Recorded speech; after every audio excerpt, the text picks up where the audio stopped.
আমাদেরকে খুবই সিনসিয়ারলি এই ইনফরমেশনগুলো ফিল আপ করতে হবে। সো দ্যাটস ওয়াই আমি প্রত্যেকটা ইনফরমেশনগুলোকে ট্রাই করেছি ছোটো ছোটো পর্বে ভাগ করে নেওয়ার। সো এই পর্বে আমরা দেখবো হচ্ছে এক্সপার্টাইজ অ্যান্ড এক্সপার্টাইজ লেভেলটা আপনি কী দিবেন সেইটা। ওকে, সো আমি এখন গেটিং স্টার্টেড পার্ট থেকে পরবর্তী পার্টে যাব বা পরবর্তী অপশনটাতে চলে যাব। সো এখানে দেখেন কি লেখা, join Upwork as a freelancer. Hi CM, thanks for your interest in Upwork. As the world's largest talent platform, we connect millions of businesses with independent professionals like you. To get started, all you need to do is fill out a profile. So, আপনাকে প্রোফাইলটা fill up করতে বলতেছে, সকল ইনফরমেশনগুলো provide করতে বলতেছে। So try করবেন সবার অ্যাকুরেট ইনফরমেশনগুলো প্রোভাইড করার। সো এখন আমরা কন্টিনিউ বাটনে ক্লিক করছি অ্যান্ড দেন হচ্ছে আমরা আমাদেরকে বলতেছে feel out your profile to apply. To provide a high-quality experience to all customers, admission to Upwork is highly competitive. Here's how it works. Fill out your profile truly and accurately. মানে ও আপনাকে guideline দিচ্ছে, Upwork আপনাকে guideline দিচ্ছে। Then হচ্ছে submit your profile and you will receive an email within 24 hours to let you know if you are accepted. So দেখেন এখানে বলছে যে আস্তে আস্তে করে এবং অ্যাকুরেট ইনফরমেশন দিয়ে তুমি তোমার প্রোফাইলটা ফিল আপ করো, দেন হচ্ছে প্রোফাইলটা সাবমিট করো। কোথায় সাবমিট করবেন? প্রোফাইল ফিল আপ করার পর সাবমিটের একটা বাটন পাবেন, দেন সেখানে সাবমিট করবেন। সাবমিট করার পর আপনি সেই সাবমিশন রিকোয়েস্টটা চলে যাবে আপওয়ার্ক কর্তৃপক্ষের কাছে অ্যান্ড আপওয়ার্ক কর্তৃপক্ষ তখন সেইটা রিভিউ করবে। রিভিউ করার পর উইদিন 24 আওয়ার্স তারা আপনাকে জানিয়ে দিবে যে আপনার প্রোফাইলটা কি অ্যাপ্রুভ হয়েছে নাকি তারা ডিক্লাইন করে দিয়েছে। সো এইটা মানে তাদের মিনিং। বাট এখন আমি আপনাদেরকে একটা ছোট্ট ইনফরমেশন দিই, সেটা হচ্ছে বিগত কয়েক বছর ধরে আমরা অনেকেই মানে দেখতে পাচ্ছিলাম যে আপওয়ার্কে অ্যাকাউন্ট অ্যাপ্রুভ হচ্ছে না, অ্যাপ্রুভাল ইস্যু নিয়ে অনেক রকমের ঝামেলা হচ্ছে, সবার অ্যাকাউন্ট অ্যাপ্রুভ হচ্ছে না। অনেক স্কিলফুল পার্সন আপওয়ার্কে অ্যাকাউন্ট ক্রিয়েট করতে চাচ্ছে, সাইন আপ করতে যাচ্ছে, বাট তার প্রোফাইলটা অ্যাপ্রুভ মানে করছিল না, এরকম একটা আমরা প্রবলেম দেখতে পাচ্ছি। কিন্তু রিসেন্ট দ্যাট মিনস হচ্ছে লাস্ট ইয়ারের ফেব্রুয়ারির পর থেকে তাদের যে আপডেট চলে এসেছে, কী আপডেট এসেছে আমরা বলবো, আমরা পরবর্তীতে বলবো, পরবর্তী লেসনে আপনারা সেই আপডেটটা জানতে পারবেন। জাস্ট এতটুকু মনে রাখেন, লাস্ট ইয়ার যে কেউ অ্যাকাউন্ট ক্রিয়েট করার পর যদি তার ইনফরমেশনগুলো প্রপারলি মানে ফিল আপ করে, দেন পোর্টফোলিও থেকে শুরু করে সব ইনফরমেশন যদি প্রফেশনাল এসে ফিল আপ করে, তার অ্যাকাউন্টে অ্যাপ্রুভ হয়ে যায় অ্যান্ড সাবমিট করার সাথে সাথে দেখা যায় যে তার অ্যাকাউন্টটা তখন অ্যাক্টিভ হয়ে যায় এবং সে বিট করতে পারে, সে ব্রাউজ করতে পারে। তো এই জিনিসটা কিন্তু আগে ছিল না। সো এই জিনিসটা চলে এসেছে এবং সে দেখা যায় যে কন্টিনিউয়াসলি তখন আপলোডটা কন্টিনিউ করতে থাকে।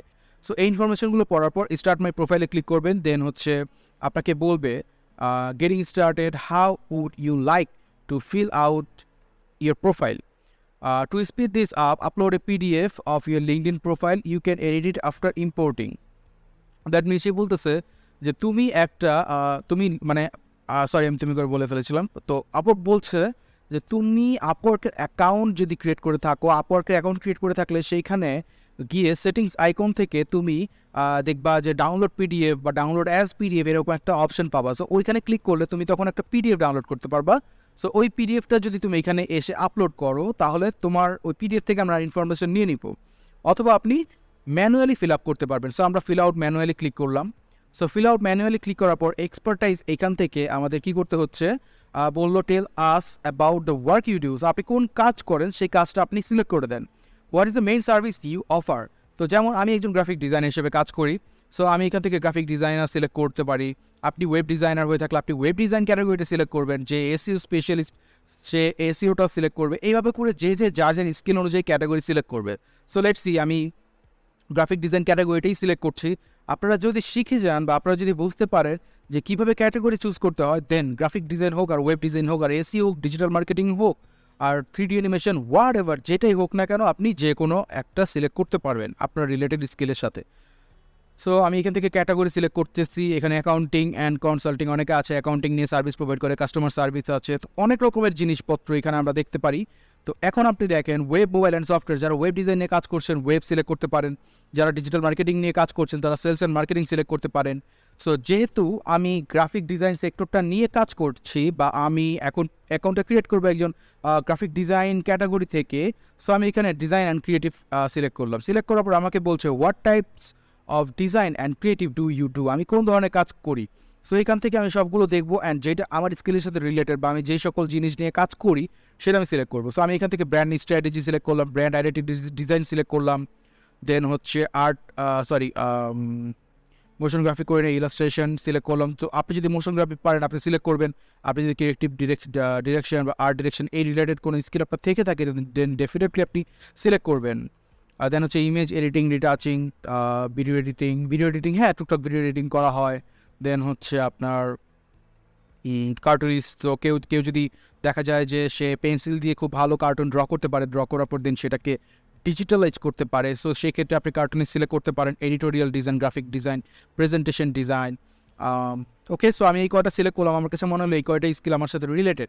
সো আপনি আপনার যে ডিজাইন ক্যাটাগরি আছে সেই ক্যাটাগরিটা আপনি সিলেক্ট করলে সেই রিলেটেড সার্ভিসগুলো আপনি এখানে সিলেক্ট করে দিবেন, যেটা তারা বলছে যে what types of design and creative do you do, মানে তো আপনি কোন ধরনের কাজ করেন।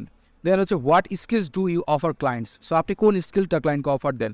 সো আমি এখানে বলে রাখি যেই সেক্টর থেকেই কাজ করেন না কেন একদম কমন কিছু বিষয় থাকে, যেমন যদি গ্রাফিক ডিজাইনের কথা বলি তাহলে ক্লায়েন্ট হয়তো বা সব কিছুর নাম না জানলেও 2টা সফটওয়্যারের নাম জানে বা 3টা সফটওয়্যারের নাম জানে, কি Adobe Illustrator, Adobe Photoshop, Adobe InDesign. Because এই সফটওয়্যারগুলোর সাথে তারা দেখা গেছে যে এর আগে যখন প্রিভিয়াস টাইমে যখন তারা কাজ করাইছে বা ডিজাইন করাইছে তখন এই সফটওয়্যারগুলো সম্পর্কে তারা জেনেছে, হয়তো বা সেই প্রিন্টিংয়ের লোক বলেছে যে এআই ফাইল দেন, এআই কি, এআই হচ্ছে অ্যাডোব ইলাস্ট্রেটরের একটা ফাইল, ইপিএস ফাইল দেন, এটাও অ্যাডোব ইলাস্ট্রেটরের একটা ফাইল, পিএইচডি ফাইল দেন। সো কোনো না কোনোভাবে তারা এই সফটওয়্যারগুলোর সাথে ইউজ টু বা পরিচিত, দ্যাটস ওয়াই তারা জানে। সো আপনার যখন কোনো ক্লায়েন্ট আপওয়ার্কে এসে জব পোস্ট করে তো তার জবেও সেই স্কিল টাইপ করতে হয় বা অ্যাড করতে হয়। তো আপনি যদি এমন কিছু স্কিল অ্যাড করেন যেই স্কিলগুলো ক্লায়েন্টের জব প্রপোজাল করার সময় তার বসানো স্কিলের সাথে ম্যাচ হয়, তখন আপনি সেই জবগুলো দেখতে পারবেন। সো দ্যাটস ওয়াই আপনারা যেই স্কিল থেকেই আছেন, আমি যেহেতু গ্রাফিক ডিজাইন স্কিল থেকে, সো দ্যাটস ওয়াই আমি এই জিনিসটা জানি, হ্যাঁ কী অ্যাড করতে হবে। যারা ওয়েব ডিজাইন থেকে আছেন যেমন তারা হচ্ছে ওয়ার্ডপ্রেস একটা কমন ওয়ার্ড ওয়েব ডিজাইনের জন্য, সিএসএস একটা কমন ওয়ার্ড, দেন হচ্ছে আপনার ই কমার্স। সো এইরকম কিছু কমন কিছু ওয়ার্ড আছে যেগুলো ক্লায়েন্ট জানে। সো ওই টাইপের স্কিল নেমগুলো আপনি ইউজ করবেন। স্কিল এগুলো হচ্ছে কি, ওয়ার্ডপ্রেস একটা স্কিল, ওয়ার্ডপ্রেসে আপনি কাজ করতে পারেন, ই কমার্স ওয়েবসাইট আপনি ডিজাইন করতে পারেন, এটা আপনার আরেকটা স্কিল। আপনি CSS3 দিয়ে কাজ করেন, সো এইটা হচ্ছে আপনার একটা স্কিল। সো সেমভাবে আমি এখানে 2টা সফটওয়্যার নাম লিখবো, 3টা সফটওয়্যার নাম লিখবো। অ্যাডোব ইলাস্ট্রেটর লিখলাম। সো অ্যাডোব ইলাস্ট্রেটর হচ্ছে আমার এক ধরনের স্কিল, এই সফটওয়্যারটা দিয়ে আমি কাজ করি। সো আমি অ্যাডোব ইলাস্ট্রেটর লিখলাম। অ্যান্ড দেখেন তারা অলসো সাজেস্ট করে, দ্যাটস ওয়াই তারা এখানে সফটওয়্যারগুলোর নাম রেখেছে। সো আমি লিখবো এখানে Adobe Photoshop. So Adobe Photoshop দিয়ে আমি কাজ করি, সো এটা আমার আরেকটা স্কিল। অনেকে অ্যাডোব ফটোশপ লাইটরুম দিয়ে কাজ করে, সো এটা তার স্কিল হতে পারে। আমি এখানে দিব হচ্ছে অ্যাডোব ইনডিজাইন। সো এইটা আমার একটা স্কিল। সো এই 3টা স্কিল লেখার পর আমি আরও 7টা স্কিল দিতে পারবো, তার মানে সর্বমোট আমি 10টা স্কিল এখানে অ্যাড করতে পারবো। সো আমি আরও স্কিল কী লিখবো, ধরেন আমি যে কাজগুলো করি, সো আমি লিখে ফেলি এখানে লোগো ডিজাইন, অ্যাডোব ইলাস্ট্রেটর দিয়ে আমি লোগো ডিজাইন করি। তারপর আমি ধরেন এখানে দিলাম হচ্ছে ব্রশিউর ডিজাইন। তারপর ধরেন আমি এখানে অ্যাডোব ইনডিজাইন দিয়ে মনে করেন আমি ম্যাগাজিন লেআউট তৈরি করব। তারপর ধরেন এখানে আর কি দেওয়া যেতে পারে। সো আপনারা আপনাদের রিলেটেড স্কিলগুলো এখানে অ্যাড করবেন। আমি এখানে আরেকটা জিনিস দিতে পারি, সেটা হচ্ছে লাইক পোস্টার ডিজাইন, তারপর ধরেন ব্যানার অ্যাড ডিজাইন, তারপর ধরেন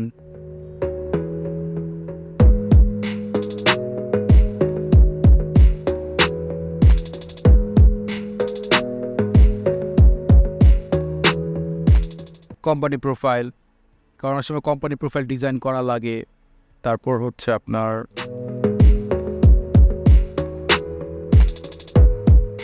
সরি আমি ক্যাটালগ লিখতে গিয়ে ভ্যাটালগ লিখে ফেলছি। সো ধরেন এখানে দিলাম হচ্ছে ক্যাটালগ। সো আমার 10টা স্কিল চলে আসলো, যে এই রিলেটেড স্কিলগুলো আমার মধ্যে আছে বা আমি ডিজাইন করতে পারি। বা আপনারা চাইলে এখানে ক্যাটালগ না দিয়ে আমি দেখি সোশ্যাল মিডিয়া কোনো ডিজাইনের স্কিল তারা সাজেস্ট করে নাকি।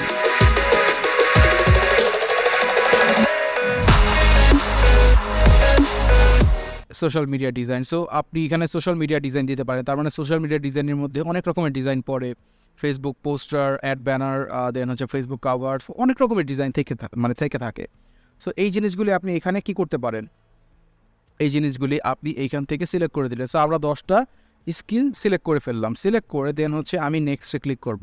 আপনি চাইলে আরেকবার রিভিউ করতে পারেন। সো আমরা বর্তমানে আছি হচ্ছে এক্সপার্টাইজে, দেন আমরা চলে যাব এক্সপার্টাইজ লেভেল। সো এইখানে দেখা যাচ্ছে what is your level of experience in this field.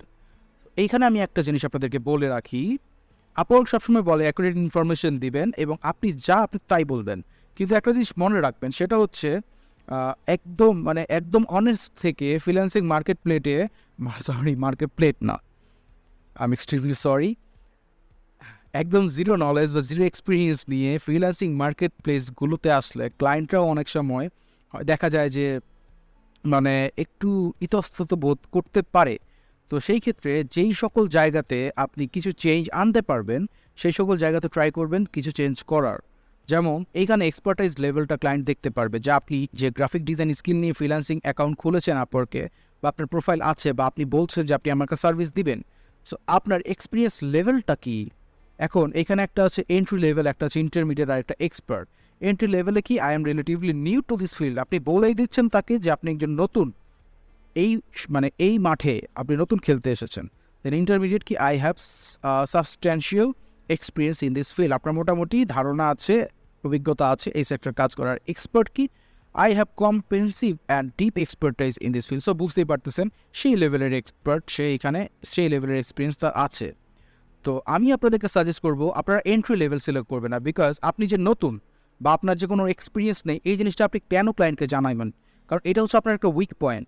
আপনি আস্তে আস্তে যখন কাজ করবেন, এমনিতেই তো আপনার এক্সপিরিয়েন্স চলে আসবে।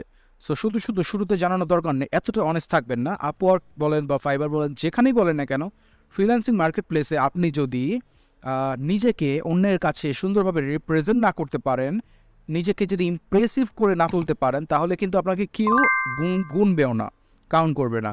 সো অবশ্যই অনেস্ট থাকবেন, ডেফিনেটলি অনেস্ট থাকবেন। লাইফে সবসময় ট্রাই করবেন অনেস্ট থাকার, অনেস্টলি চলার। অনেস্ট থাকলে আপনি কখনো মার খাবেন না, ঠিক আছে, বা কখনো লস হবে না। বাট কিছু ক্ষেত্রে একটু টেকনিক্যালি হ্যান্ডেল করতে হবে বিষয়গুলো অনেস্ট থেকে, ঠিক আছে। যেমন এইখানে আপনি যদি একদম বেসিক লেভেলে থেকে থাকেন, তাহলেও আমি বলবো এন্ট্রি লেভেল সিলেক্ট করবেন না, আপনারা দরকার পড়ে ইন্টারমিডিয়েট লেভেলটা সিলেক্ট করেন। আর যদি কেউ এমন থাকেন যে 5-7-10 বছর ধরে আপনি ওই স্কিলটা নিয়ে কাজ করতেছেন, then definitely you will go with expert. So আমি এখানে ইন্টারমিডিয়েট লেভেল সিলেক্ট করে দেন হচ্ছে নেক্সট দিচ্ছি। সো আমরা আমাদের এক্সপার্টাইজ লেভেলটা সিলেক্ট করে ফেললাম। দেন এখন আমরা দেখতে পাচ্ছি এডুকেশন, এমপ্লয়মেন্ট, ল্যাঙ্গুয়েজেস। সো এই পার্টগুলো আমরা পরবর্তী লেসনে দেখবো, বিকজ অলরেডি এই লেসনটা কিন্তু 14 মিনিটের উপরে হয়ে গেছে। সো টিল নেক্সট লেসন সবাই ভালো থাকবেন অ্যান্ড ট্রাই করবেন 100% কনসেন্ট্রেশন দিয়ে যেন লেসনগুলো আপনি কমপ্লিট করে ফেলতে পারেন। সো গুড বাই এভরিওয়ান, সবাই ভালো থাকবেন।